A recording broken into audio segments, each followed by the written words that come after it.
शुरुआत में हमें बताया जाता है कि आज हम जमीन से खड़े होकर आसमान से गिरने वाले मेट्रॉइड्स की बारिश को देखेंगे। यानी कि आज आसमान से बहुत सारी चट्टानों के टुकड़े जमीन पर गिरने वाले थे। ये नजारा हर कोई देखना चाहता है क्योंकि ये जिंदगी में बहुत ही कम होने वाली चीज है। अब ये मेट्रॉइड्स की बारिश काफी ज्यादा होने वाली थी, इसलिए दुनिया भर से सभी स्पेस यानी आसमान के प्रोग्राम्स को बंद कर दिया जाता है। तो अब हर कोई जमीन पर खड़े होकर अपनी आंखों से ये नजारा देख सकता था। इसके बाद हम कहानी के मेन कैरेक्टर एक प्रोफेसर को देखते हैं जिसका नाम एलेक्स था। वो भी अपनी फैमिली के साथ ये चीज देखने को बिल्कुल तैयार था। साथ ही दुनिया भर के अलग अलग लोग भी टेलीस्कोप के जरिए आसमान में देख रहे थे। वो काफी बेताब थे मेट्रॉइड्स की बारिश को देखने के लिए क्योंकि वो चीज हर कोई इंजॉय करना चाहता है। यूएस में नासा की एक टीम जिसकी लीडर डॉक्टर मेडी थी, वो भी अपनी टीम के साथ इस चीज पर नजर रखी हुई थी। अब इस रात आसमान में बहुत बड़े बड़े मेट्रॉइड्स के टुकड़े दिखाए जाते हैं जिनका साइज इतना बड़ा था कि अगर एक भी जमीन से टकरा जाता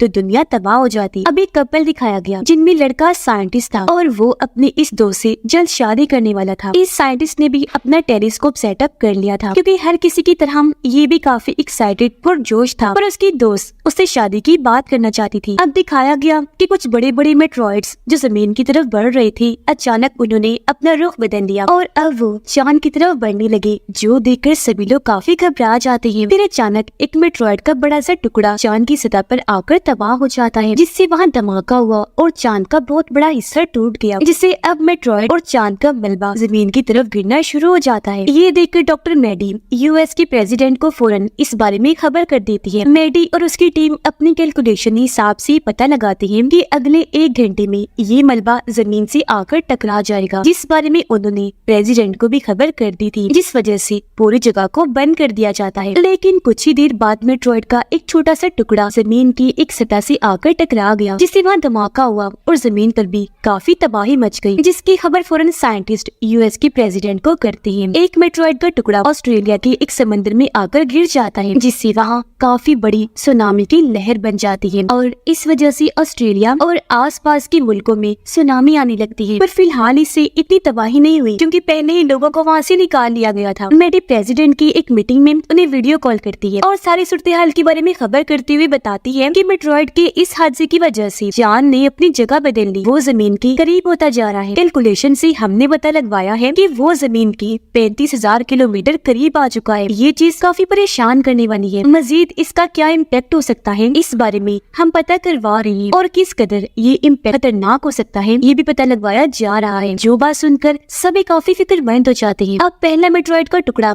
यूरोप में गिरा था। यह टूरिस्ट की टीम यानी जो लोग सैर करने आए थे, वो जब जंगल में घूम रहे थे तो उनकी चीजें जैसे कि मशीन्स, डिवाइसेस, कंपास वगैरह वो अजीब तरह से काम करने लगती है। कंपास यानी रास्ता बताने वाली डिवाइस, उसकी सुई अजीब तरह से हिलने लगी और अब देखते ही देखते ये लोग उस जगह पर आ जाते हैं जहाँ मेट्रॉइड गिरा था, जिसकी वजह से वहाँ पर काफी बड़ा गड्ढा बन गया था और इसी की वजह से इनकी सारी डिवाइसेस, मशीन्स वगैरह अजीब तरह से काम कर रही थी। मेडी का एक टीम मेंबर उसे एक नई रिपोर्ट लाकर देता है, जिसे देखकर पता चला कि इस सब की वजह से दुनिया भर में सैलाब, अर्थक्वेक, ज़लज़ले और सुनामी आ रही है। ये देखकर मेडी को लगता है कि ऐसा इस वजह से नहीं हो रहा कि चांद ने अपनी जगह बदली, बल्कि इसके पीछे वजह कुछ और ही है, कोई दूसरा इम्पैक्ट हुआ है। अब क्योंकि खुद मेडी से ये मसला हल नहीं हो रहा था तो कॉल करके वो एलेक्स को बुलाती है ताकि वो आकर मेडी की मदद कर दे, पर उसने मना कर दिया, ये कहकर कि जब से मेरी वाइफ की मौत हुई है मैं अपने बच्चों को अकेला नहीं छोड़ता। उनकी बात चल ही रही थी कि तभी अचानक उनकी कॉल कट हो जाती है। फिर पूरे शहर की अलग अलग जगह पर होने वाली अजीब चीजें दिखाई गई, जैसे कि प्लेग्राउंड, गैस स्टेशन और कई सारी जगहों पर अचानक इलेक्ट्रिक बिजली और करंट हर जगह फैलने लगता है क्योंकि बिजली डिस्चार्ज हो रही थी, जिस वजह से अक्सर जगहों पर आग भी लग जाती है। पर साइंटिस्ट को जरा भी समझ नहीं आती कि आखिर ऐसा क्यों हो रहा है। अब हम उस साइंटिस्ट जिसकी शादी होने वाली थी उसे देखते हैं, जिसका नाम रोलैंड था। वो खुद भी इस सारी सूरत हाल की छानबीन कर रहा था और क्योंकि वो यूरोप में रहता था इसलिए यहाँ की हर एक रिपोर्ट मेडी को साथ साथ दे रहा था, जिस वजह से रोलैंड की दोस्त थोड़ी परेशान रहने लगी थी क्योंकि दोनों की शादी होने वाली थी। पर रोलैंड उसे वक्त नहीं दे रहा था, हर वक्त काम में मसरूफ था। लेकिन फिर वो अपनी दोस्त को मनाकर जल्द शादी करने का वादा करता है। अगली सुबह रोलैंड उस जगह पर आता है जहाँ मेट्रॉइड गिरा था, यानी जहाँ पर गड्ढा बना हुआ था। वो देखता है कि यहाँ पर गिरने वाला मेट्रॉइड का टुकड़ा बहुत ही छोटा है और उसमें कोई भी मैग्नेटिक पावर यानी मकनातीसी ताकत नहीं है। तो उसे ये समझ नहीं आ रही थी तो फिर भला कंपास और बाकी डिवाइसेस अजीब तरह से काम क्यों करने लगी है। कंपास बार बार उस तरफ ही इशारा कर रहा था। वो सोच सोच में पड़ा था, जबकि दूसरी तरफ एलेक्स और मैडी भी इस बारे में आपस में बात कर रही थी। उनके साथ कॉल पर रोलैंड भी बात करने लगा। उनसे कहता है कि जो मेट्रॉइड का टुकड़ा मुझे मिला है वो आसमान में बनी एक चीज से बहुत मिलता जुलता है, जो है सब स्टार, यानी कि दो सितारों का आपस में मिलना। ये सुनकर एलेक्स और मैडी को अब समझ आने लगती है कि जो मेट्रॉइड्स की बारिश हुई थी वो आसमान में दरअसल दो सितारों के एक दूसरे से टकराने से हुई थी, जिसके बाद ही मेट्रॉइड्स का बहुत बड़ा झुंड जमीन की तरफ आने लगा था, जिनमें से एक तो आकर टकरा गया जमीन से, जबकि एक टकराया चांद से। लेकिन जो मेट्रॉइड चांद पर जाकर तबाह हुआ था उसकी वजह से वहाँ काफी बड़ा गड्ढा बन गया और अब चांद एक बहुत बड़े मैग्नेटिक मकनातीस की तरह काम कर रहा है। यही वजह है कि जमीन और चांद अपने उन मेट्रॉइड्स की वजह से एक दूसरे की तरफ बढ़ रहे हैं, जो दोनों इन्हीं जमीन और चांद पर गिरे थे, क्योंकि वो मेट्रॉइड से एक दूसरे को अपनी तरफ खींचने का काम कर रहे हैं, जिसका मतलब साफ था कि जमीन और चांद भी एक दूसरे से टकरा सकते हैं। अब ये सारी जानकारी मैडी प्रेसिडेंट को देती है, जिस पर वो सलाह देती है कि तुम अपनी एक टीम बनाओ ताकि इस चीज पर काम कर सको, जिस वजह से अब मैडी एलेक्स को बुला लेती है ताकि उसे भी अपनी टीम में शामिल कर सके, और इस बार एलेक्स को आना ही पड़ता है। ये पूरी टीम जब बन गई तो टीम के लिए खास किस्म की लैब भी बनाई जाती है, जिनका ताल्लुक अलग अलग मुल्कों की साइंटिस्ट और स्पेस स्टेशन को चलाने वाले लोगों से था। चांद जमीन के इतना करीब आ गया था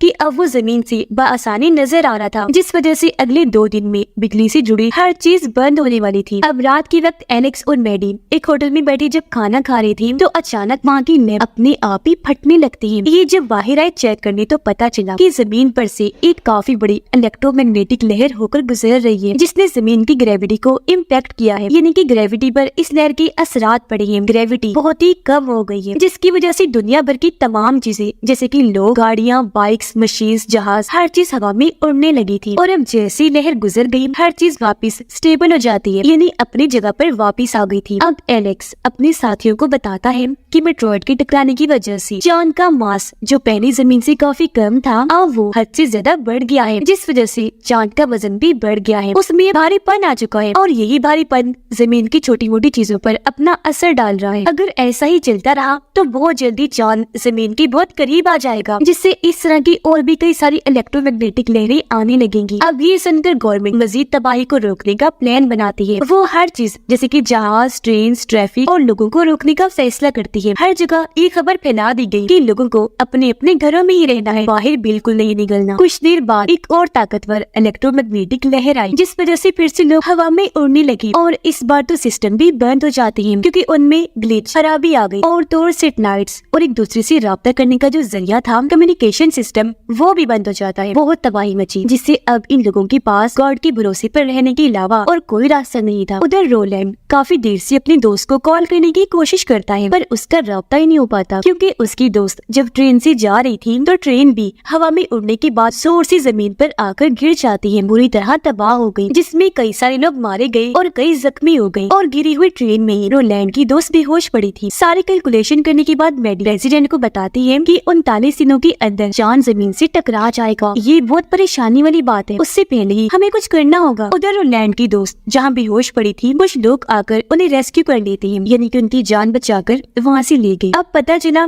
कि सिर्फ 20% मुल्क ही ऐसे हैं जो एक्स्ट्रा बिजली की वजह से रोशन है अभी तक, वरना उनके अलावा पूरी दुनिया में तो अंधेरा छाया हुआ है। मुसीबतें बढ़ती ही जा रही थी, क्योंकि ये इलेक्ट्रोमैग्नेटिक लहरें अब बार बार आ रही थी और पहले से भी ज्यादा ताकतवर होकर। उधर एलेक्स के बच्चे अपने डैड को लेकर काफी फिक्रमंद हो रही थी, क्योंकि काफी देर से उनकी बात ही नहीं हो पाई थी, कॉल भी नहीं लग रही थी, वो ठीक भी है या नहीं ये भी बच्चे नहीं जानते थे। वो अपने दादाजी से जिद करने लगते हैं कि हमें डैड से मिलवाने ले चलिए। पहले तो उन्होंने मना कर दिया, पर उनके बार बार कहने पर वो मान गए। वो दोनों बच्चों को गाड़ी में बिठाकर वहाँ से ले जाने लगे एलेक्स से मिलवाने के लिए। पर जब ये रास्ते में थे तो फिर से काफी बड़ी इलेक्ट्रोमैग्नेटिक लहर आ गई, जिससे इनकी गाड़ी हवा में उड़कर काफी दूर जाके गिरती है। इनका एक्सीडेंट हो गया, जिसमें तीनों ही जख्मी हो गई। और क्योंकि अब रेस्क्यू टीम के पास बचाने का सामान भी थोड़ा ही रह गया था, टीम मेंबर्स भी कम थे, तो वो भी इन्हें बचाने नहीं आते। समंदर में एक बहुत बड़ी शिप जब आगे बढ़ रही थी तो लहर की वजह से वो भी पानी में ऊपर उठ गई, जिससे उसका बहुत सारा सामान भी बाहर निकलकर उड़ना शुरू हो गया। अगली ही पर शिप उल्टी सीधी होकर पानी में जा गिरी, पूरी तबाह हो गई। इससे काफी जानी और माली नुकसान हुआ, जिससे अंदाजा हो गया कि अब तो नुकसान हद से ज्यादा ही बढ़ गई है। तो इन सारे हालात को देखते हुए प्रेसिडेंट कर्फ्यू लगाने का ऐलान कर देती है। बस, ट्रेन, शिप्स, प्लेन, यहाँ तक कि लोगों को भी सख्ती से रोक दिया जाता है। अब मैडी ने इन हालात से निपटने का हल निकाल लिया था। वो सबको कहती है कि हम चांद की ग्रेविटी ही कर सकते हैं। हमें उसके कोर यानी मेन हिस्से में धमाके करने चाहिए, पर ऐसा करने के लिए हमें बहुत ही पावरफुल ताकतवर रॉकेट्स चाहिए होंगे। इन धमाकों की वजह से वो मेट्रॉइड जो चांद पर है और जो जमीन पर है, जो अभी तो एक दूसरे को अपनी अपनी तरफ खींच रहे हैं, वो फिर एक दूसरे को खुद से दूर करने लगेंगे। ये धमाके फिर चांद को सूरज की तरफ धकेल देंगे। फिर सूरज की ग्रेविटी की वजह से चांद अपनी ऑर्बिट यानी अपनी सही पोजीशन जगह पर आ जाएगा जहाँ उसे होना चाहिए। लेकिन ये सब करने के लिए सिर्फ यूएस की टेक्नोलॉजी ही काफी नहीं होगी, इसके लिए दुनिया भर के तमाम मुल्कों को एकजुट होना पड़ेगा। लेकिन तभी आर्मी एक अलग ही तरह का प्लान बताती है कि चांद को हम आम रॉकेट के धमाके से भी उड़ा सकते हैं, जिससे सिर्फ थोड़ा बहुत उसका टूटा हुआ मलबा ही जमीन पर गिरेगा, ज्यादा नुकसान नहीं होगा और फिर चांद खुद ही सूरज की तरफ चला जाएगा। पर ये फैसला सुनकर मैडी खुश नहीं थी, क्योंकि उसे लग रहा था कि इसमें नुकसान ज्यादा होंगे। अब यहाँ प्रेसिडेंट दोनों ही प्लान्स के बारे में सोचने का टाइम मांगते हैं, दुनिया भर के अलग अलग प्रेसिडेंट से भी बातचीत करते हैं। जबकि एलेक्स को पता चला कि मेरे बच्चे और डैड घर पर नहीं है, जिस वजह से उसे काफी टेंशन हुई। अब दुनिया भर में लोगों को पता चल गया था कि हमारे पास बस कुछ ही दिन का टाइम बचा है, जिस वजह से जगह जगह लड़ाइयाँ वो दंगे करने लगे, एहतजाज किए जाते हैं, क्योंकि उन्हें इस बात का गुस्सा था कि गवर्नमेंट ने इस मसले को ठीक से हल ही नहीं किया और सबसे ये बात छुपा के रखी हुई है। बिगड़ती हुई सूरत हाल को देखकर दुनिया भर के तमाम प्रेसिडेंट आर्मी वाले प्लान को लेने का फैसला करते हैं। इन्होंने पूरा मिशन तैयार कर लिया था, जिस वजह से लोगों में उम्मीद की किरण पैदा हुई। वो दुआएं करने लगते हैं कि किसी तरह ये मिशन कामयाब हो जाए। अब इस प्लान पर ये लोग काम करना शुरू कर देते हैं और आखिर वो दिन आ ही गया जब इन्होंने रॉकेट को लॉन्च करना था, यानी मिशन के लिए चांद पर भेजना था। जैसे रॉकेट छोड़ा गया, सब लोग यहाँ तक कि एलेक्स के बच्चे और डैड भी देख रहे थे, जो किसी तरह बच गए थे। रॉकेट लॉन्च होते ही वो सीधा चांद की उस जगह पर जाकर फट गया जहाँ पर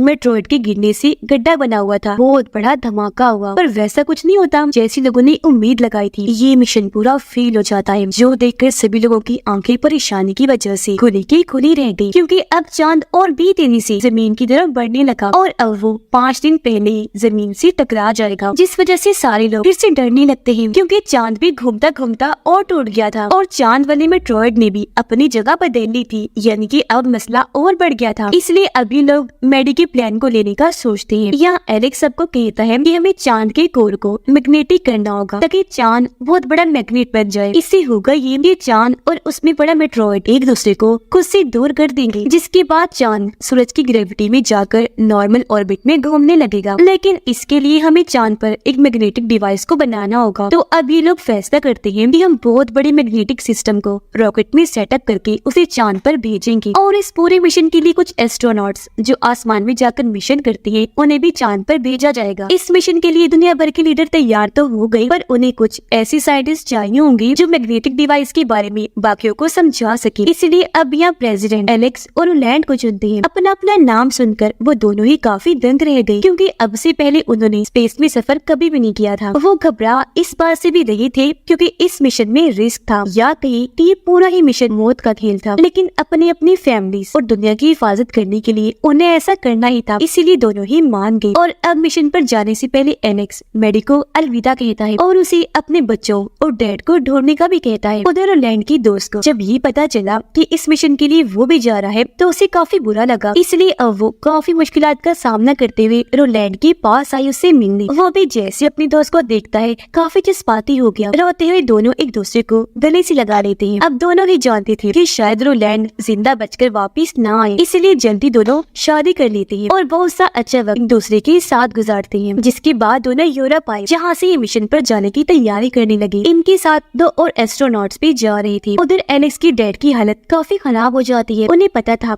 कि अब मैं बचने वाला नहीं हूँ, इसीलिए वो दोनों बच्चों को आखिरी अलविदा कहते हैं, जिसके कुछ ही पलों के बाद उनकी मौत हो जाती है, जिस वजह से दोनों बच्चे अकेले रह गए थे। पर इनकी किस्मत अच्छी थी क्योंकि एक अच्छा इंसान इनको शहर तक लिफ्ट देने की ऑफर करता है। दूसरी तरफ रोलैंड का मॉड्यूल लॉन्च हो जाता है और अब रोलैंड चांद पर आकर वहाँ कोई ठीक मुनासिब जगह ढूंढने लगा जहाँ वो अपनी चीजों सामान वगैरह को सेटअप कर सके। मैडी को भी एलेक्स के बच्चे मिल गए थे, इसीलिए वो फौरन राब्ता करके एलेक्स को इस बारे में बता देती है। ये जानकर वो काफी खुश हो गया और अब वो वीडियो कॉल करके अपने बच्चों को अच्छे से अलविदा कहता है, जिसके कुछ ही देर के बाद इनका ये मिशन शुरू हो गया और वो लैंड वाला मॉड्यूल चांद की सतह पर उतर जाता है। अब इनके मिशन की पूरी वीडियो लाइव दुनिया भर में दिखाई जा रही थी। सारे साइंटिस्ट एस्ट्रोनॉट चांद पर आकर अपनी डिवाइस मशीन को वहाँ सेटअप करने लगते हैं। कैलकुलेशंस करके इन्हें पता चलता है कि जो जगह इन्होंने चुनी थी, इन्हें जो इनका टारगेट है वहाँ तक जाने के लिए इन्हें 6 घंटे लग जाएंगे। इसके अलावा जब इन्हें बैटरी में गड़बड़ का पता चला तो वो इसे भी बदलने का सोचते हैं, पर इसको भी बदलते बदलते 5 घंटे लग जाने थे। इसलिए अब जनरल इनसे राब्ता करता है, कहने लगा कि तुम चांद की पूरी सतह को स्कैन करो और जिससे जमीन पर इम्पैक्ट हुआ है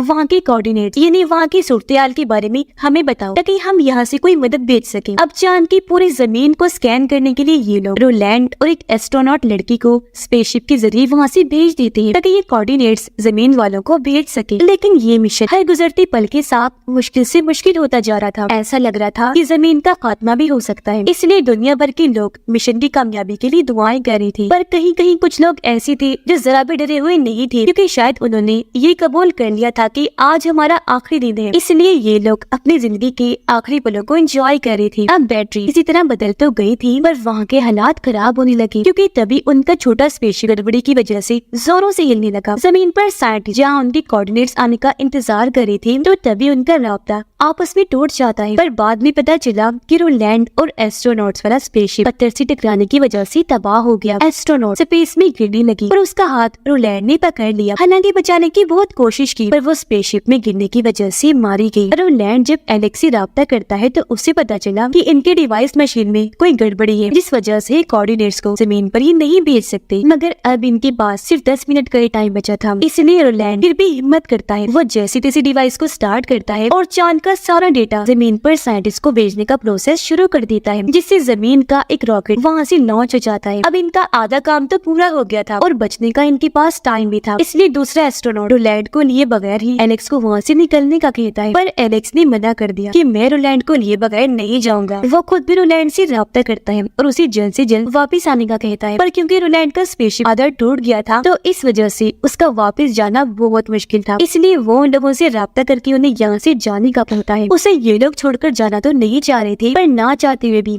ये अपने मॉड्यूल को लॉन्च कर देते हैं और यहाँ से निकल पड़े। इस वजह से एलेक्स काफी दुखी था। अब यही टाइम के हिसाब से चांद पर बहुत बड़ा धमाका हो जाता है, जिससे चांद के 2 टुकड़े हो जाते हैं और जैसा उन्होंने सोचा था वैसा ही हुआ। धमाके से मेट्रॉइड और चांद सच में एक दूसरे से दूर दूर हो जाते हैं और आखिरकार चांद अपनी असली पोजीशन ऑर्बिट में आ जाता है। पर जमीन पर सारे लोग इस बात से परेशान थे कि आने वाले लोग जिंदा बचेंगे या नहीं। वो टेंशन में आ गई, लेकिन जल्द इन्हें पता चला कि धमाके में एलेक्स और आखिरी एस्ट्रोनॉट जिंदा बच गए हैं। सारे लोग बाकियों की मौत से दुखी तो थे, पर एलेक्स और उसके जिंदा बचने से वो काफी खुश भी थी। अब रोलैंड की वाइफ उसकी मौत पर काफी दुखी थी, पर वो देखती है कि उसने मेरे लिए एक आखिरी मैसेज छोड़ा है। उसने दिल का निशान बनाकर अंदर लिखा था कि मैं तुमसे बहुत प्यार करता हूँ, जो देखकर वो काफी दुखी हो गई, जज्बाती होते हुए रोने लगती है। कुछ दिन के बाद एलेक्स और वो एस्ट्रोनॉट जमीन पर लैंड होते हैं, जहाँ सब लोग उन्हें वापस देखकर और उनकी बहादुरी पर बहुत खुश होते हैं। यहाँ प्रेसिडेंट खुद उनका वेलकम करता है। यहाँ एलेक्स अपने बच्चों और मैडी से भी मिलकर काफी खुश हो जाता है। एलेक्स और मैडी जब आसमान की तरफ देखते हैं तो वहाँ टूटे हुए चांद के 2 टुकड़े थे, जो इस बात की तरफ इशारा कर रहे थे कि अब इंसानों को जिंदगी का नया मौका मिला है। मुस्कुराते हुए वो आगे बढ़ गई और इसी के साथ ये फिल्म इधर ही खत्म हो जाती है।